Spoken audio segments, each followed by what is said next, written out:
¿Qué tal? Bienvenidos a esta discusión abierta, una presentación de CNN Chile y Universidad Central. La balanza imperfecta de la justicia, el sistema judicial en su conjunto cuenta con baja confianza, así lo dicen las encuestas. La gente de alguna manera no está conforme con el procedimiento judicial al cual se ha visto expuesto o se ha visto expuesto un cercano. Por otra parte, siente que hay desigualdad en el trato. La misma desigualdad en términos sociales la ve la justicia, o sea que la justicia no es igual para todos. Analizamos este tema, nota de contexto e inmediatamente nuestros panelistas. La última encuesta de percepción de la Defensoría Penal Pública, que se llevó a cabo por el Centro UC de Encuestas y Estudios Longitudinales de este año, entregó datos reveladores sobre cómo se evalúa la justicia en Chile. Con un 3,2 de una escala de 1 a 7 es calificado el sistema de justicia en nuestro país. Las personas encuestadas se manifestaron con un bajo nivel de confianza en el sistema judicial. El 83,8% está en desacuerdo o muy en desacuerdo que en Chile la justicia es igual para todos. Y un 95% está de acuerdo con la frase de que existen grupos privilegiados que reciben beneficios judiciales, ya sea por su apellido o por su estatus social. Existe una sensación de impunidad y desconfianza con las instituciones encargadas de perseguir los delitos y administrar la justicia. Tanto es así que un 53,6% está de acuerdo con las denominadas detenciones ciudadanas y la misma cifra apoya que se castigue a los delincuentes aprehendidos desnudándolos, golpeándolos o insultándolos. Como lo ratificó la encuesta CEP, la delincuencia es por lejos el principal problema al que los gobiernos deben dedicar el mayor esfuerzo en solucionar, con un 52% de prioridad versus un 36% de la salud y la corrupción, que se instaló por primera vez entre las prioridades de los chilenos. A esto le podemos sumar que una mayoría de un 93% considera que en Chile existe una puerta giratoria, un 92,9% cree que las cárceles están hacinadas, un 92,8% que los abogados son muy caros y un 91% que existen grupos que sus derechos son vulnerados. La percepción de que no tenemos acceso a la justicia y que es muy difícil tenerla en el futuro parece ser mayoritaria. ¿Cómo mejoramos el acceso a la justicia y cómo este acceso debe ser percibido por la ciudadanía para establecer una mayor confianza en las instituciones que le dan forma al sistema judicial? ¿Cómo recuperamos la confianza en un momento en que todas las instituciones están siendo cuestionadas? ¿Hasta dónde esta percepción ciudadana es un llamado de atención para acercar el sistema judicial a las personas? De la evaluación de la justicia en Chile y cómo mejoramos esta percepción como la realidad judicial, conversaremos con nuestro panel en Actualidad Central, una discusión abierta.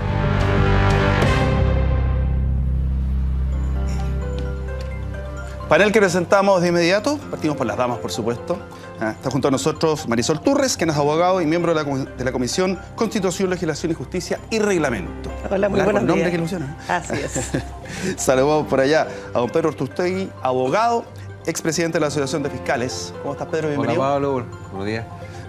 Por acá nos vamos con el diputado Gabriel Silver, quien es abogado. Bienvenido. Muchas gracias, Pablo, estar en tu programa. Emilio Oñate, decano de la Facultad de Derecho de la Universidad Central. Bienvenido. Hola, Pablo. Buenos días. Entremos en materia. Mira, yo te voy a dar unas cifras al panel en general. Parto contigo, Emilio. El 8,3% de la gente señala estar satisfecho o muy satisfecho con la justicia chilena. Y solamente el 8,3%. Por ejemplo, prácticamente el 84% dice que la justicia no es igual para todos. La delincuencia, algunos obviamente la relacionan con la justicia. Uno va al Poder Judicial y dice que eso es otra materia que a ellos les toca juzgar. Entonces, ¿cuál es la evaluación que tú haces del sistema judicial y la falta de confianza a la gente? A ver, Pablo, primero yo quisiera aprovechar, si tú me permites, este espacio para comentar una noticia que es muy importante para nuestra universidad y especialmente para la Facultad de Derecho de la Universidad Central. Nosotros, como diría yo, fue de público conocimiento, estuvimos afectos a una investigación que realizó el Ministerio de Educación a propósito de un lamentable episodio que afectó a un porcentaje de nuestros egresados. El Ministerio de Educación, en un proceso de investigación bastante largo a propósito de la situación de estudiantes convalidados ante la Corte Suprema de Justicia que tuvieron dificultades para obtener su título de abogado, cerró esta investigación el Ministerio de Educación absolutamente limpia, definiendo que no había irregularidad alguna y resolviendo y constatando que todos los procesos de titulación que la Facultad de Derecho había desarrollado en el último tiempo estaban acorde a la legislación y a la reglamentación vigente. Y es una cosa que evidentemente nos satisface muchísimo porque hemos hecho un esfuerzo como universidad y como Facultad de Derecho para resolver ese tema, este problema que afectó a muchos de nuestros estudiantes, mucho menos, eso sí, de los que en algún minuto se publicitaron por la prensa. Estamos hablando de 53 estudiantes que se sometieron a un proceso a un plan de mejoramiento que nos pidió el Ministerio de Educación, y yo quiero destacar aquello porque una facultad de Derecho como la nuestra, con 34 años de existencia, lo que tiene que asegurar es calidad y prestigio, y eso ha sido ratificado por el Ministerio de Educación recientemente. Lo voy a decir no muy técnicamente, absueltos. Así es, así es. No es técnico, pero es para resumirlo en una palabra. Así es, Pablo. Ahora, respecto a lo que tú respecto a lo que tú me consultas, yo diría lo siguiente. Yo creo que tanto estas encuestas o estudios que se han hecho por parte de la Defensoría, por parte de la Universidad Católica, o el reciente estudio que salió ayer en la segunda del PNUD, ¿no?, que también da cuenta de una desconfianza hacia el sistema judicial, en el fondo no es más que reflejo de una desconfianza a todo lo que tenga que ver con lo institucional, con lo público. Hay desconfianza hacia las autoridades, hacia todo lo que tenga que ver con administración de poder. Y el sistema judicial no está ajeno a ello. Y yo creo que una forma de abordar esto tiene que ver con también el establecimiento de un marco legislativo que permita juicios y procedimientos judiciales más ágiles, más transparentes, que haya mayor oralidad y que haya menor posibilidad de discrecionalidad de los jueces a la hora de aplicar sanciones. Creo que este es un problema que hay que mirarlo en su conjunto. ¿No y hubo que, por avances lo tanto, con la reforma procesal? No, yo creo que penal. sin duda, yo creo que hubo avances, pero episodios o situaciones que han afectado, por ejemplo, al Ministerio Público en el último tiempo. O no solo pensemos en materia penal, lo que ocurre en materia civil, por ejemplo, donde está postergada la tantas veces anunciada reforma al sistema de procedimiento civil, o la tantas veces postergada reforma al Código Penal. Claro. Son situaciones que influyen, porque la ciudadanía percibe que, por ejemplo, para hechos delictivos que tienen una entidad mucho menor, por ejemplo, un cuasi delito de lesiones graves, hay personas que son privadas de libertad, y para delitos económicos, por ejemplo, o que tienen una mayor entidad, las personas no son privadas de libertad. Y por lo tanto, compatibilizar el sistema sancionatorio, las penas, a través de una reforma del Código Penal, es una cosa que ayudaría mucho a mejorar la imagen del sistema judicial en su conjunto. Dicho súper coloquialmente, el sistema judicial completo y la falta de confianza a la gente, ¿se la buscó? Yo creo que sí. Si nosotros comparamos la evaluación de la justicia en Chile con los países que nos estamos comparando hoy día con los países desarrollados, resulta que la justicia en Chile es mal percibida en relación a nuestros futuros compañeros de camino económico, los países desarrollados. Los países desarrollados, la justicia es bien evaluada por la gente. ¿Por qué acá en Chile eso no ocurre? Si vemos las preguntas en general, todas tienen que ver, o la gran mayoría tienen que ver con la justicia penal. Hubo una gran modificación al proceso penal que implicó transparencia para la gente, que pudiera entender y ver cómo funcionaba el sistema procesal penal, pero exactamente como dice Oñate aquí en este caso, el Código Penal, que son las normas sustantivas que regulan cuáles son los delitos y cuáles son las sanciones a esos delitos, no ha sido modificado, y estamos con un código que tiene mucho más de 100 años, absolutamente desfasado con la realidad actual, y que tenemos que ir parchando, y además tenemos normas penales en distintos cuerpos legales. Solo para nombrar algunos, no sé, la ley de responsabilidad penal de las personas jurídicas, la ley de mercados de valores, etcétera, que tiene tipos penales que están fuera del Código Penal y que numerosas veces hay que aplicar, y no tiene una coherencia los delitos con las penas que actualmente existen. El ejemplo, el cuasi delito de lesiones es así, en comparación con los delitos económicos. Y por lo tanto, evidentemente hay que modificar, y eso está relacionado con la encuesta que hacían ustedes respecto a cuáles son las reformas más importantes. Claramente creo yo que es el Código Penal y posteriormente la reforma procesal civil. Marisol, ¿por qué cree que cayó en esto la justicia chilena, el sistema completo? Quizás no cayó, venía de antes. Sí. Mira, sabes que yo concuerdo con la percepción de la ciudadanía y por varias razones. En primer lugar, cuando la gente siente que no tiene justicia, cuando no tiene quien lo represente. O sea, tenemos un grave problema de acceso a la justicia porque tú, o sea, concordando con nuestras tremendas falencias en el sentido del Código Penal, que recordemos que quedó presentado un nuevo Código Penal por el presidente Piñera antes de dejar su mandato, y eso no ha sido tramitado nunca y todavía estamos a la espera de ciertas modificaciones que le iban a hacer ese proyecto, pero aquí llevamos ya 2 años y algo y no pasa nada. Y lo mismo con el Código Procesal Civil, que en la Cámara de Diputados trabajamos 2 años en eso, salió despachado y duerme en el Senado también a la espera de que el Ejecutivo tome algunas decisiones. Entonces, pero independiente de eso, y totalmente de acuerdo, cuando la gente no tiene quien vele por sus derechos, como ven en materia penal, por ejemplo, que cada imputado tiene un abogado que los represente y que los defiende, se siente obviamente en la indefensión. Cuando tienes un Ministerio Público con fiscales cuya carga de trabajo sobrepasa largamente lo que fue planificado cuando se implementó la reforma, obviamente que las causas que tienen menos impacto o causas que no son derechamente delitos de sangre, por decirlo en un vocabulario más comprensible, van quedando de lado esas investigaciones. El pequeño gran delito. Cuando tú tienes en materia de familia, por ejemplo, que ahí sí existen los abogados de la corporación, donde van muchísimas mujeres, básicamente yo diría que el fuerte es alimentos, sí, pero los demandados nunca son habidos, carabineros o la policía. Bueno, tú tienes que pagar para que lo notifiquen si quieres que sea una notificación efectiva. Sí, pero existe lo que se llama, que es una ironía, el privilegio de pobreza, pero más allá de eso, o sea, cuando tú tienes ese tipo de injusticia social, o sea, mujeres, jefas de hogar, madres de familia que no tienen cómo alimentar a sus hijos y el sistema no las respalda, obviamente que se tiene esa percepción. Dame un segundito, sí, para terminar mi idea.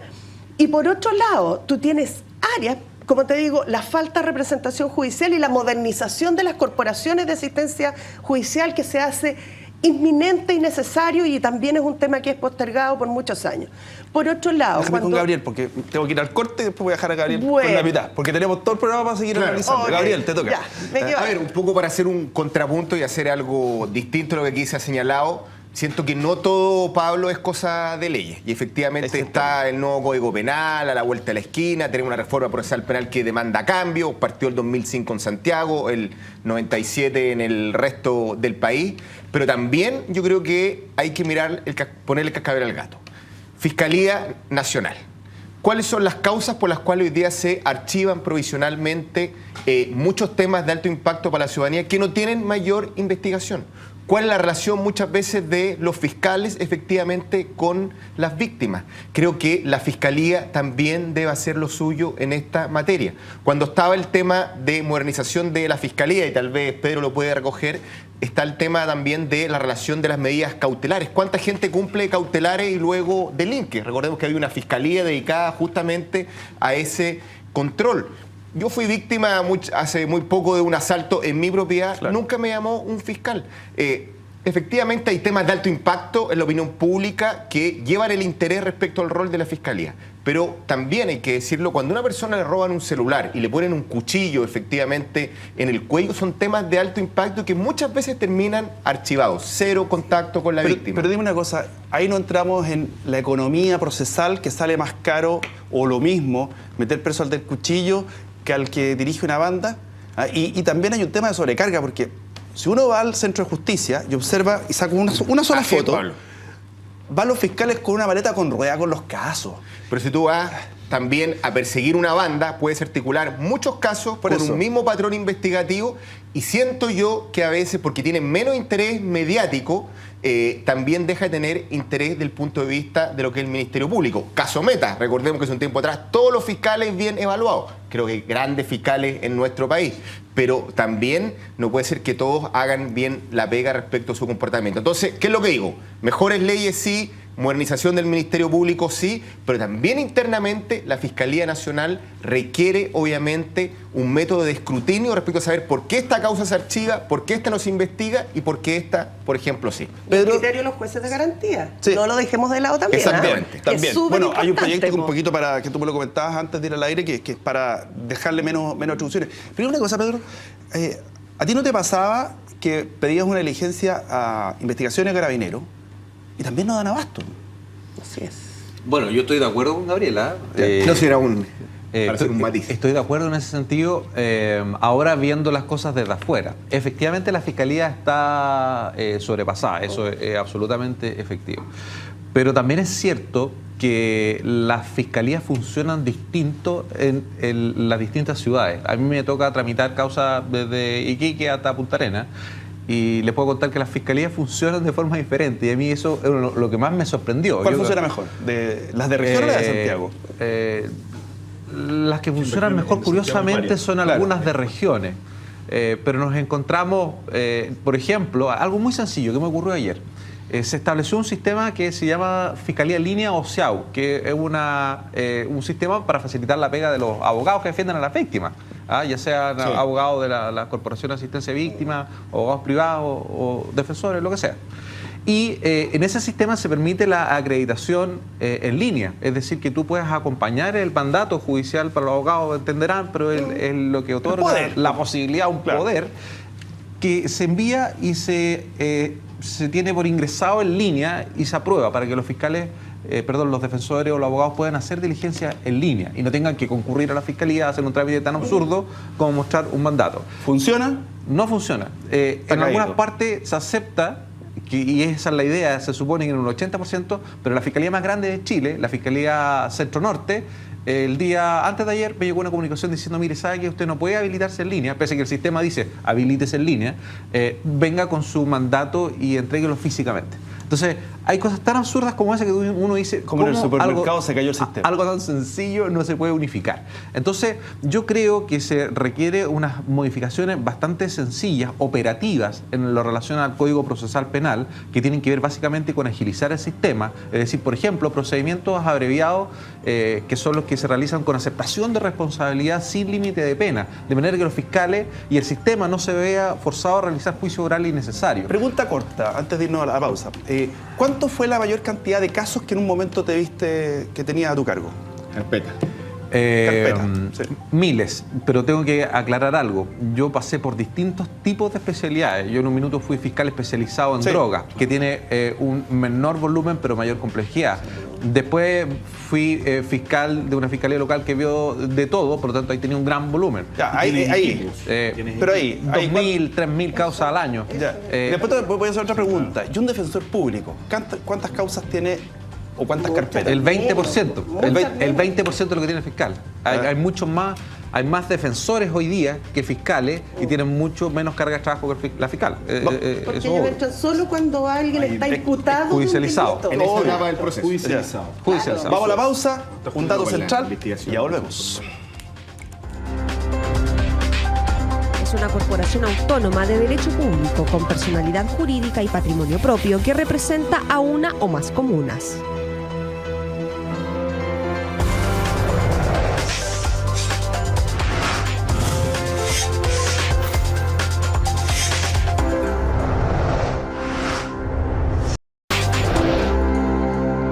Mira, sinceramente lo que creo que le hace falta es que funcione. Más que nada porque igual los carabineros capturan a los delincuentes, pero cuando llegan al juzgado siempre se caen en libertad.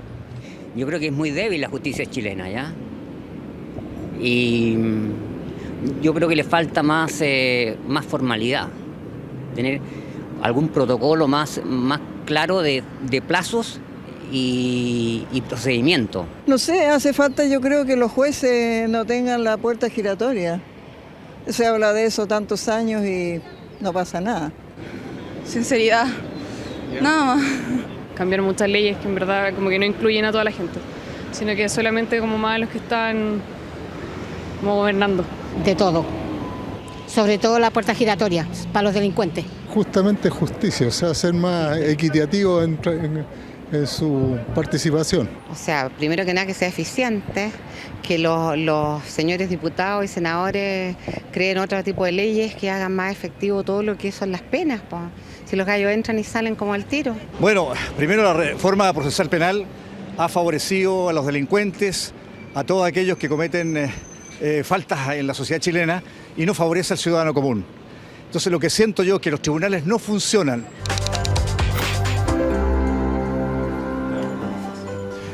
¿Será que los jueces son muy garantistas? ¿O el marco legal es muy amplio? O sea, yo creo, Pablo, que los jueces en general se siguen a un marco regulatorio que da la ley, pero efectivamente, especialmente en materia penal, tienen niveles de discrecionalidad para la aplicación de la pena que tiene que ver con lo que yo planteaba hace un rato atrás, con una modificación a la legislación penal que implique reducir esa discrecionalidad. Pero mira, a propósito de lo que se decía en la nota y de lo que se comentaba aquí también, ¿no? Hay cuestiones que efectivamente no solo tienen que ver con el marco regulatorio o marco legislativo, tienen que ver con la gestión que hagan los operadores del sistema judicial, con la gestión que haga, por ejemplo, el Ministerio Público. ¿Cuál es la naturaleza o la estructura que va a tener este Ministerio Público? Pero para ti, ¿existe o no existe puerta giratoria?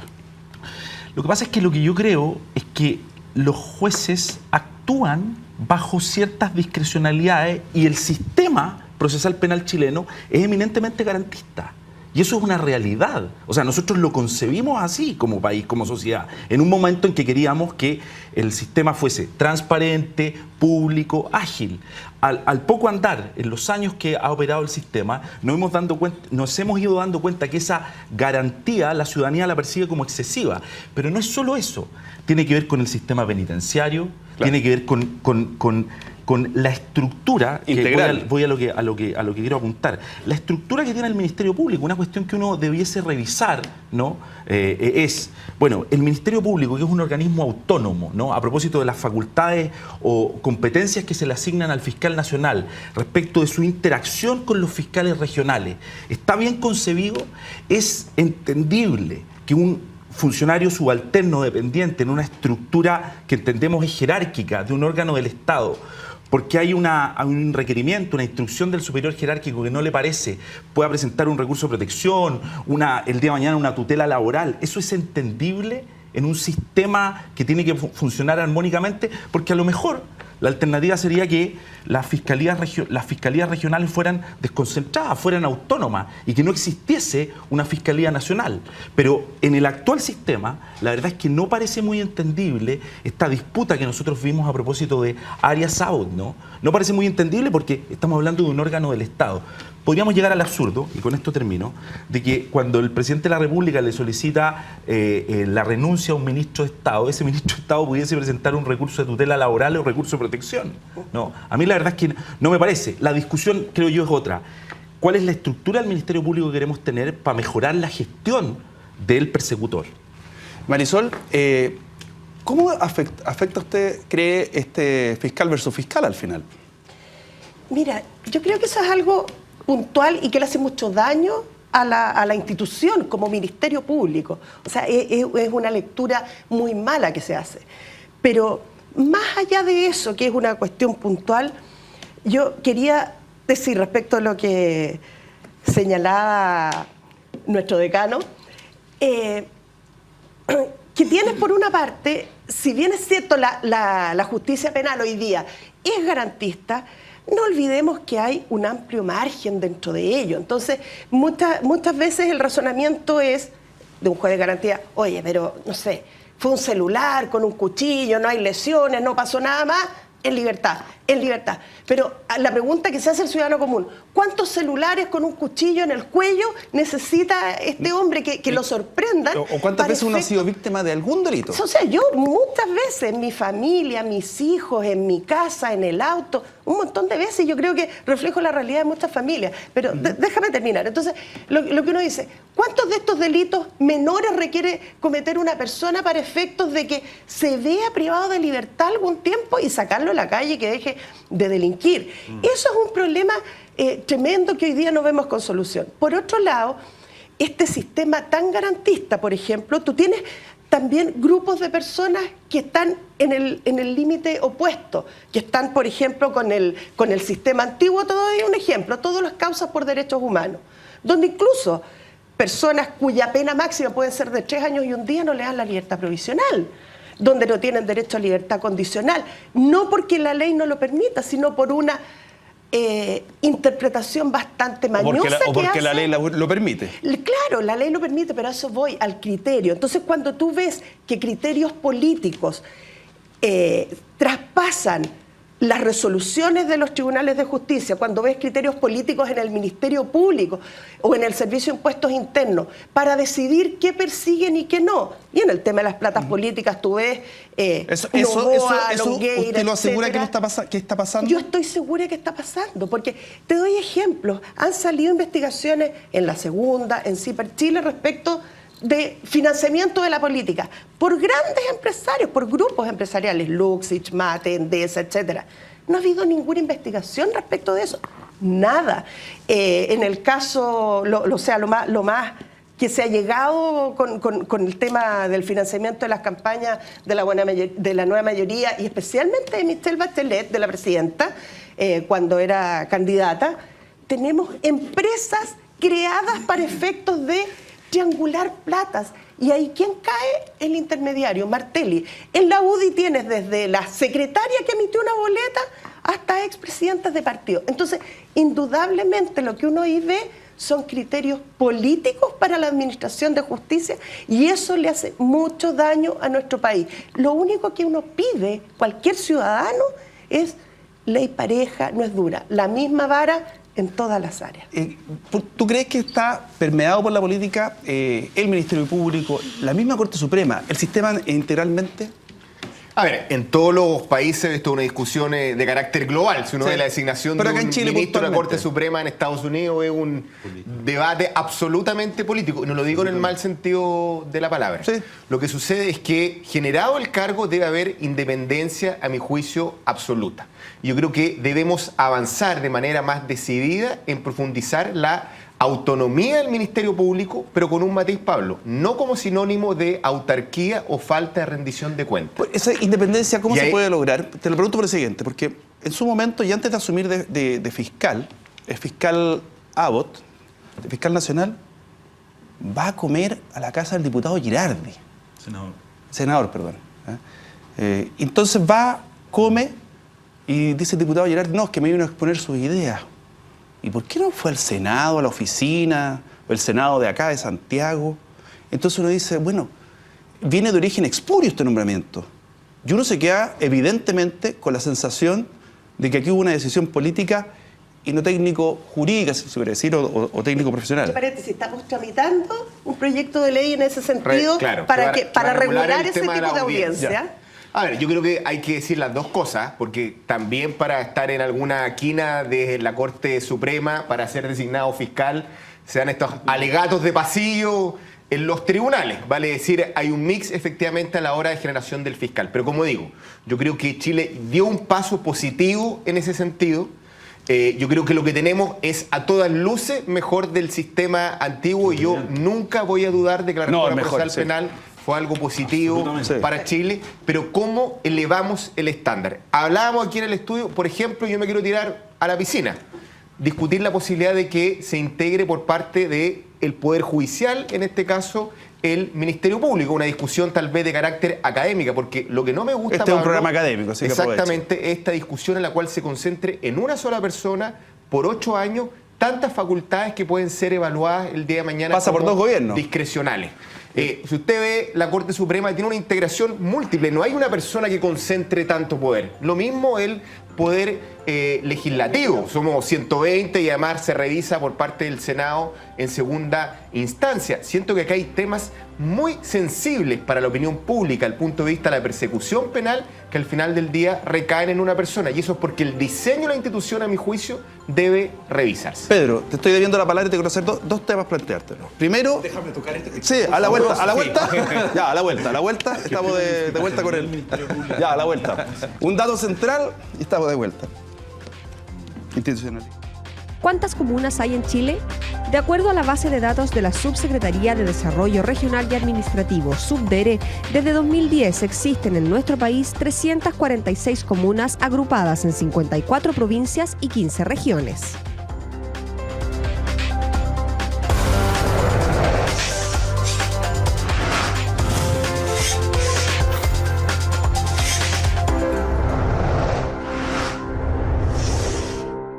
Entel Empresas presenta tecnología para tu empresa. Los datos y la información son activos claves que una empresa siempre debe mantener protegidos. El Data Center de Entel Empresas es una solución de clase mundial que asegura la protección de los datos optimizando los costos de tu negocio.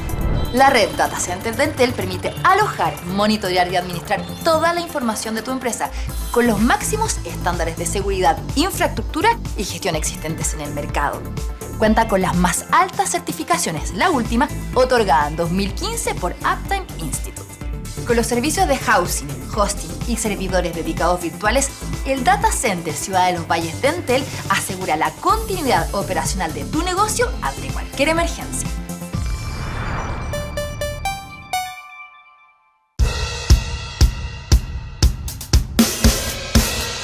El primer año sembramos los temas del mundo agrícola en la televisión chilena. Desde lo más simple hasta los grandes avances de la tecnología y la innovación. Con el tiempo los maduramos y este segundo año cosechamos su sintonía. Soy Juan Pablo Mate y todos los fines de semana revisamos juntos la agenda agrícola aquí en CNN Chile.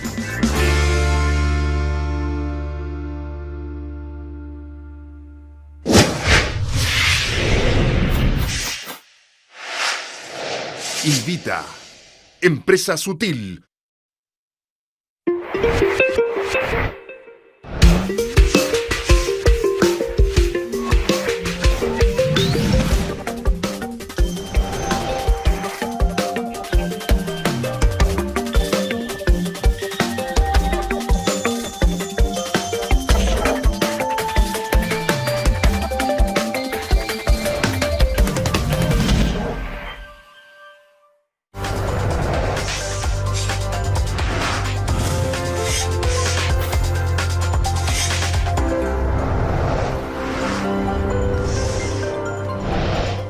Miren, ya estamos de vuelta y uno de los temas que estamos hablando es de la autonomía que debe tener la Fiscalía. ¿Tú sientes que es un ente tan autónomo? ¿De qué depende? Autárquico. A ver, yo prefiero, si uno pregunta por una definición institucional para la Fiscalía, es mucho mejor que exista un fiscal nacional designado por el presidente de la República, que dure 4 años, que dure la presidencia de la República, para que esté en coordinación, por ejemplo, con las políticas públicas que realiza la Subsecretaría de Prevención del Delito y puedan cumplirse los programas en materia de delincuencia y rendir cuentas, y que sea removible por la Cámara de Diputados o el Senado ante la mínima decisión de carácter político que pueda estar teniendo un gobierno, que tener a este híbrido que es el actual diseño de nombramiento del fiscal nacional, que es prácticamente irremovible durante 8 años.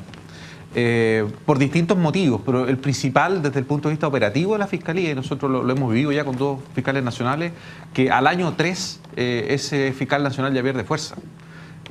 No hay cosas nuevas, no se diseñan nuevas cosas, los instructivos quedan desfasados con lo que está pasando en la realidad de los tribunales.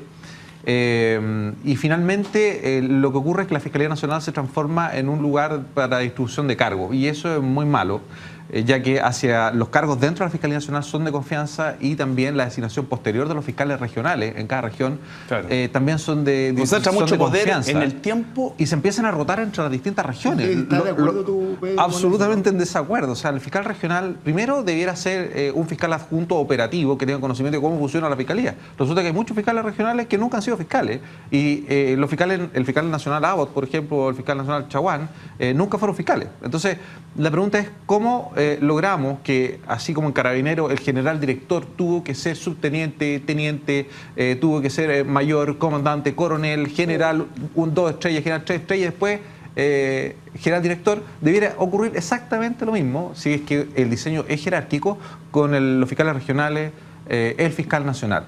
Y creo yo que la pugna, por ejemplo, Abbott-Arias hoy día se debe precisamente por estas visiones distintas que hay dentro de la institución. La visión que tiene un fiscal operativo, que lleva trabajando muchos años entre el Ministerio Público como el fiscal Arias, con un fiscal que no es operativo, que nunca lo ha sido, no por culpa de él, sino porque a él lo nombraron fiscal regional en Valparaíso y después lo designaron como fiscal nacional. ¿A quién le da la razón a usted? En ese sentido, absolutamente a Arias. Yo creo que los fiscales tienen que estar empoderados.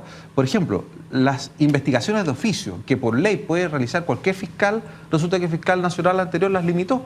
Y dijo, usted fiscal no puede iniciar una investigación de oficio, usted tampoco.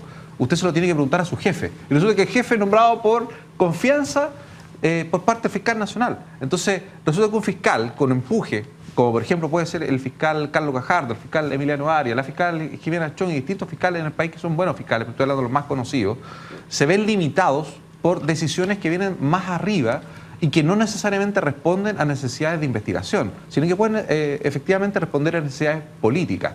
Porque en definitiva, esa conversación que tuvo un candidato fiscal nacional en la casa particular de un senador incumbente en votar por él, eso no debería ocurrir. En casos, ¿ah? Pero por supuesto, además, que puede ser investigado. Sí. Estamos en plena investigación de financiamiento de la política. ¿Qué pasa si ese senador fue financiado regularmente? Ahora, ese punto creo yo que está una cosa equivocada. Ya, voy con la Marisol, después es que, ¿cómo controla? Al contrario, porque tú me dices cuando las directrices que puede dar el fiscal nacional pueden ser políticas, pero cuando la investigación que está desarrollando un fiscal en particular también tiene un matiz muy político y carga hacia un lado y hacia el otro, cierra los ojos un poquito, ¿cómo lo controlas? O sea, ¿cómo mantienes un equilibrio entre la independencia que requiere un fiscal por un lado y por el otro el grado de control que necesita también para que su actuar sea transparente e imparcial? Lo he dicho varias veces y lo he dicho públicamente. La investigación que ha realizado el Ministerio Público en financiamiento de platas políticas ha estado cargada hacia la derecha y lo he dicho un montón de veces. Y recién ahora el fiscal Gómez se ha puesto un poco más las pilas para poder actualizar todo lo que es SQM. Y tenemos, por ejemplo, que se va a formalizar ahora al que era jefe de campaña de Marco Enrique Minami, por dar un ejemplo. Claro, pero igual pero tienes hay mucho trabajo que hacer. ¿Cómo se hace? ¿Cómo se hace lo que tú estás preguntando? La solución es fácil. Hoy día la fiscalización de los fiscales está en manos del fiscal nacional. Y eso no puede ocurrir. O sea, el fiscal nacional hoy día dijo, yo te voy a sumarir a ti. ¿Por qué? Por cualquier motivo. Te voy a sumarir a ti. Y resulta que el reglamento se modificó por parte del fiscal nacional anterior y dejó las sanciones administrativas en manos exclusivamente del fiscal nacional. Un fiscal puede ser sobreseído, absuelto, y eso no importa porque el fiscal lo va a sancionar igual. Entonces, el control disciplinario de los fiscales, yo soy de la teoría que debe ser externo. Es que ese es el tema. Externo. No, es que mira. ¿Y quién es el externo? Es que mira, disciplinario. Es que el tema, mira, este es un tema, y bueno, es un programa, un espacio académico. Entonces, mira, este es un temazo, el de la autonomía de los órganos del Estado. Cuando se habla tanto, ¿no?, de modificar la Constitución, uno de los principales problemas que tenemos es ¿qué entendemos por autonomía de un órgano del Estado? Fíjense ustedes que hay autonomías que son constitucionales, la Contraloría, el Banco Central, el Ministerio Público. Hay autonomías que son legales, el Instituto Nacional de Derechos Humanos, el Servicio Nacional de Aduana, el CERVEL, etc. Esas autonomías tienen alcances muy distintos. Y yo creo que lo central, además de definir qué se entiende por un órgano autónomo, ¿cuáles son los frenos y contrapesos que tiene? ¿Cuáles son los controles que tiene la Fiscalía? Parece razonable, parece muy razonable que quien controle a la Fiscalía no sea, al Ministerio Público, no sea el propio Ministerio Público. Obvio. No sea el propio Ministerio Público. Eso es atentatorio contra los principios más básicos de un Estado de Derecho. Más parecido un poquito, aunque la lógica es diferente a la que tiene la Corte Suprema. Pregunta, ¿cómo se... A ver, la solución a los personalismos, porque lo que dice Pedro en el fondo dice, aquí hay movidas políticas, hay cuotas de poder que repartir, pero también hay ¿cómo supera uno los personalismos? Porque pareciera que el que habla mucho por la prensa lo bajan. A ver, yo en eso disiento algo de lo que dice Pedro respecto del rol área, efectivamente Abbott si ganó la Fiscalía. Yo creo por el contrario, se ve desorden, no se ve una institución jerárquica, profesional. Yo creo que cuando hablamos de carrera funcionaria o lo comparamos con carabineros, no veo a un carabinero discutiéndole las normas del superior jerárquico. Otra cosa es que los mecanismos de ascensos, promoción y salida o institución estén absolutamente claros. Y ahí yo concuerdo que es una institución que requiere ser profesionalizada respecto a la carrera funcionaria. Yo a veces puedo entrar por arriba, ni siquiera fiscal regional. Puedo ser fiscal con un grado X y no haber llevado muy poco tiempo porque el sistema no estaba pensado así. Cuando diseñamos la reforma procesal penal era prácticamente un sistema de entrada o salida. Nunca se pensó en la carrera funcionaria, en la promoción efectivamente de quien va a hacer carrera en una institución y va a tener expertise eso en el área. Lo que ingresaba al Ministerio Público lo supimos cuando ya estaban adentro. Como 5 años después de que estábamos adentro. Que no tenían mecanismos de ascenso y es muy brutal. Claro. Desde esa perspectiva siento, como digo, yo había planteado la posibilidad de que el día de mañana esté bajo la tutela de la Corte Suprema, al igual que la Defensoría. No me gusta cuando una persona tiene tanto poder o concentra en una sola persona y por tanto tiempo. Yo creo que le daría una vuelta ahora que estamos a puertas tal vez del debate constitucional. Pero como digo, aquí no está en discusión las atribuciones que debe tenerla, por Dios, la Fiscalía. Aquí no está en discusión si es autónomo o independiente. Nadie quiere decir eso. Pero cuando digo autarquía, quiere decir sin control. Una suerte de isla que nadie efectivamente puede hacer contrapeso. Y eso, efectivamente, en el diseño chileno debe ser el paso siguiente a cambiar. Tenemos todo este diagnóstico, pero en el día a día tenemos que acercar la justicia a la gente, la pequeña gran justicia. Y dentro de las cosas que a uno le hacen el contrapeso con una justicia garantista, es cuando el delincuente, más que de alguna manera inhibirse con la justicia, está incentivado por el sistema, porque finalmente delinquir sale gratis. Y por otra parte, en el medio que se puede mover un delincuente, socialmente es validado. Por ejemplo, yo creo que para el 99% de los chilenos, una pasada detenido una noche en la cárcel es traumático para la familia. Pero hay un porcentaje que es parte de ir a claro. Entonces, ¿de qué manera la justicia lucha contra eso? Es que yo ahí hacía hincapié en un principio, en un punto que es fundamental, que es el derecho a ser representado en un tribunal. Que alguien vele por tus derechos, que alguien de partida que te cuente cómo es el procedimiento, cuáles son tus derechos. Y eso la mayoría de la gente no lo tiene. Te insisto, lo que hemos dicho todo este rato. Cada uno de esos delincuentes va a tener un abogado que lo va a representar y que lo va a defender a como dé lugar, desde el momento en que la causa se dirige en su contra. Sin embargo, las víctimas de delitos y lo que decía, salvo, yo diría en materia laboral, estamos funcionando bastante bien. Eso. Para allá voy. Justicia penal adolescente o los derechos de los niños cuando quienes son vulnerados en sus derechos por sus propios padres o por su familia, ¿quién los representa? ¿Quién busca ayuda para ellos? Te fijas, un Sename absolutamente debilitado. Madres de familia. En materia de derecho civil, ¿cuánta gente necesita ayuda? No entremos ya, para que te digo, en los sectores, porque Santiago no es Chile, en los sectores rurales, en las islas, los sectores más apartados de nuestro país, no existe la posibilidad de acceder a un abogado ni por recursos ni por cercanía. Entonces, mientras tú no modernices un sistema y tengas un sistema que le pueda garantizar que aquel que no puede pagar un abogado pueda igualmente ser representado y acceder a esa justicia, vamos a seguir exactamente igual, independiente que arreglemos administrativamente, por así decirlo, el Ministerio Público o que hagamos algunos cambios en nuestra legislación. No sé si hacía así o así. ¿Cómo estás? Porque la cosa es que estás inquieto.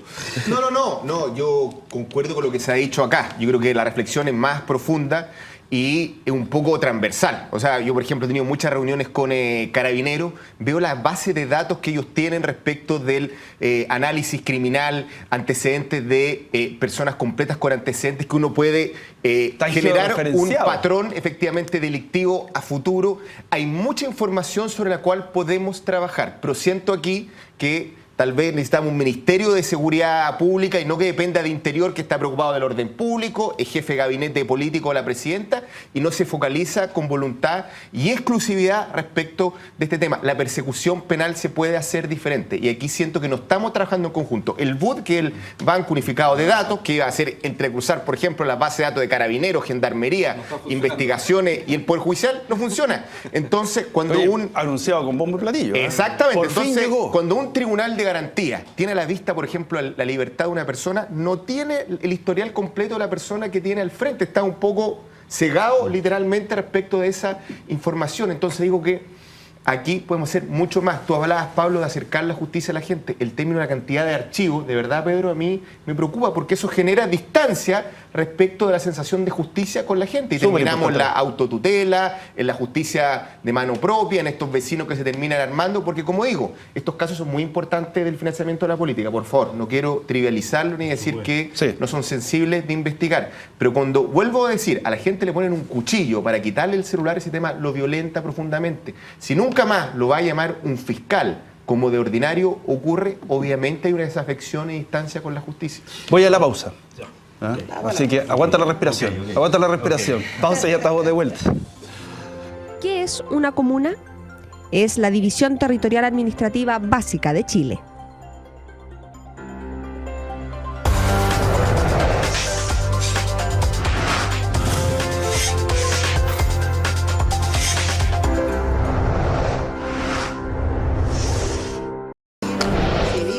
Bien, ya estamos de vuelta. El acercamiento a la justicia de la gente.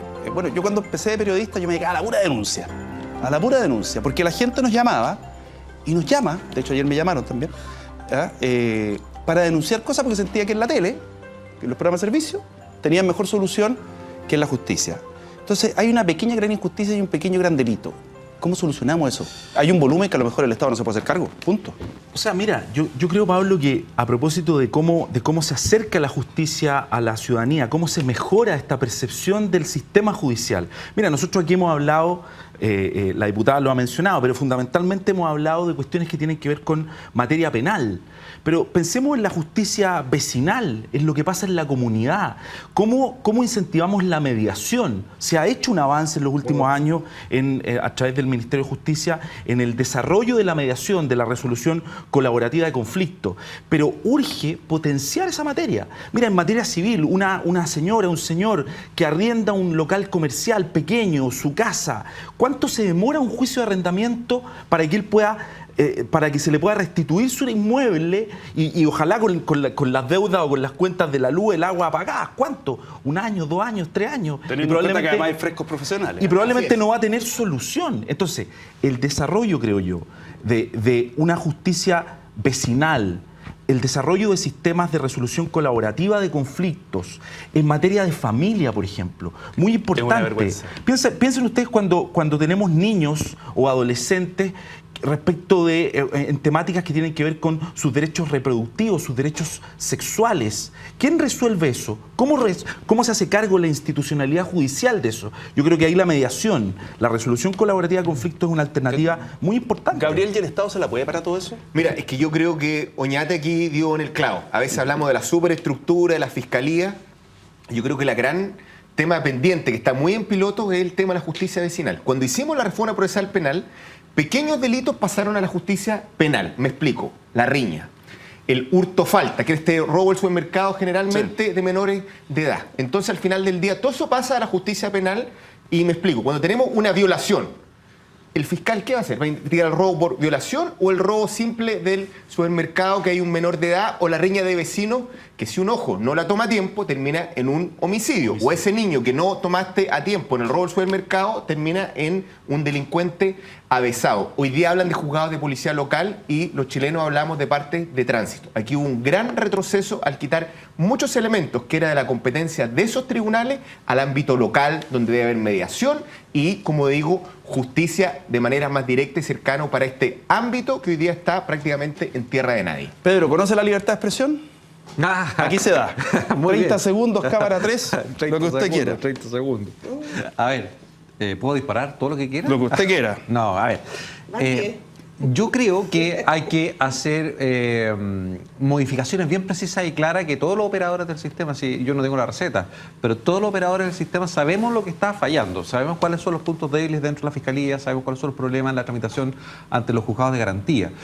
Hay muy buenas ideas que están circulando incluso dentro de la propia Fiscalía, que es traspasar esta mochila de causas que exactamente se refería a Gabriel, que es el volumen que no permite defender las causas adecuadamente ante los tribunales, porque los fiscales son abogados y no son policías, que, como en otros países, es traspasar la carga investigativa a la policía y que la policía haga la investigación, no tenga que enviar el papel a la Fiscalía para que la Fiscalía devuelva otro papel para que investigue, que eso es absurdo, que como las policías desarrolladas, porque El sistema se diseñó así, pero un poco por desconfianza a las policías, por si acá, el sistema chileno. Entonces, la policía investigando, cuando termina la investigación, esta investigación se la entrega al fiscal, que es el abogado, y el abogado va a defenderlo a los tribunales. Con eso tendríamos una fiscalía descongestionada, una fiscalía que pueda atender adecuadamente a las víctimas de los delitos, y tendríamos a las policías potenciadas en el ámbito investigativo sin retraso, en forma inmediata, investigando los delitos que afectan a las víctimas, ya que el ámbito penal, aparentemente, por todo lo que hemos escuchado, resulta ser uno de los ámbitos más sensibles para la población. Ahora, lo curioso es que cuando tú dices la mochila de casos es literal. Sí. Eso es lo curioso. Gabriel. Mira, yo creo que obviamente no hay que legislar sobre caliente, pero respecto a temas como financiamiento a la política, el rol efectivamente que han tenido los fiscales, creo que debe haber un aprendizaje transversal respecto a cómo mejorar el sistema. Y yo creo que a puertas de una elección presidencial, de cambio en la nueva Constitución, tenemos que dar el paso siguiente respecto a tener una nueva reforma procesal 2.0, más profesional, con un ministerio público cada vez más jerárquico, que tenga carrera funcionaria, que también sea medidos en indicadores ciudadanos respecto de la persecución penal, como digo, para no quedarnos solamente en los casos boutique, sino que también en aquellos casos que le importa a la gran mayoría de los chilenos, que son víctimas, obviamente, de delitos y que sienten también muy distantes respecto a la justicia. Marisol, la Cámara 2, toda suya. Mira, resaltar dos cosas que ya he dicho anteriormente. En primer lugar, más allá de todo esto que dice relación con cómo funciona el Ministerio Público, acercar la justicia a la gente, tener un sistema nacional de asistencia jurídica que verdaderamente le permita a cada chileno sentirse igual ante la ley. Eso para mí es fundamental y en primer lugar. En segundo lugar, que esto ya tiene que ver con la aplicación de la ley, el echarle una mirada a cómo es posible y hasta cuándo van a coexistir dos sistemas de procedimiento penal y dos sistemas de garantía tan distintos en nuestro país, como es el sistema procesal penal tremendamente garantista hacia los delincuentes y el antiguo sistema procesal penal, que es donde están involucrados miles de funcionarios de las distintas ramas de las Fuerzas Armadas y de Carabineros, que hoy día todos los derechos, incluso garantizados por nuestra Constitución, se ven absolutamente sobrepasados y como esto es ratificado por la Corte Suprema, ¿qué nos queda? La Corte Interamericana de Derechos Humanos. Entonces, eso requiere una mirada urgente. Y lo digo en esas condiciones porque no puede ser que la justicia se transforme en venganza y personas que no han delinquido durante 40 años, hoy día, siendo que su máxima pena pueden ser 3 años, no tengan derecho siquiera a la libertad provisional. La Cámara 2. Sí, Pablo. Mira, yo creo que aquí han salido muchísimos temas. A propósito de lo que plantea la diputada, yo creo que un tema relevante. ¿Qué vamos a hacer con la justicia militar? ¿Se justifica hoy día la existencia de una justicia militar? Si estamos hablando de igualdad ante la ley, si estamos hablando de que queremos que la cancha se empareje para todos, no es entendible en el siglo XXI que tengamos una justicia para un grupo determinado que pertenece a las Fuerzas Armadas. A mí me parece que esa es una reforma ineludible también para acercar la justicia, el sistema judicial a la ciudadanía y para hacerlo más transparente y más transversal. Ahora, ¿con qué me quisiera quedar yo? Más allá de las modificaciones institucionales o de los marcos legales, yo creo que existen instrumentos para acercar la justicia a la ciudadanía. Pero la ciudadanía tiene que saber también. Preocupémonos de la justicia vecinal, preocupémonos de potenciar la mediación, los conflictos que se suscitan entre las familias. Aquí hemos hablado de temas penales, pero son muchos los otros temas que agobian a la vecina o el vecino y que el sistema de juzgados de policía local no es capaz de dar abasto. Estamos en el contexto de una campaña municipal. Sería muy interesante ver qué plantean los candidatos a alcalde respecto de cómo potenciar la justicia local y vecinal hacia la ciudadanía. Yo creo que ese es un punto central para acercar el sistema a la gente. Muchas gracias por habernos acompañado. Muchas gracias a usted. A propósito de penales, ¿cómo le fue a Claudio Bravo hoy día? No sé. ¿Ganó 2-1? ¿Ganó 2-1? Ya. ¿Y qué tal jugó? Ya, el gol fue responsabilidad de él. Aquí me están soplando nuestro DT experto que tenemos en la sala de dirección. Muchas gracias por habernos acompañado. Usted también. Gracias, hoy día tratando un tema país, quedamos cortos. ¿Hagamos seminario en la universidad? Hagámoslo. Ya, están invitados a un seminario en la universidad. Tenemos varios. Tenemos el lanzamiento del libro del profesor Hugo Llano, Derecho Internacional del Medio Ambiente, el miércoles a las 12 horas en el Salón Rojo. Ya, pero paso un aviso. No te vayáis con puro café y galletas, algo más. No. Muchas gracias, nos encontramos el próximo fin de semana.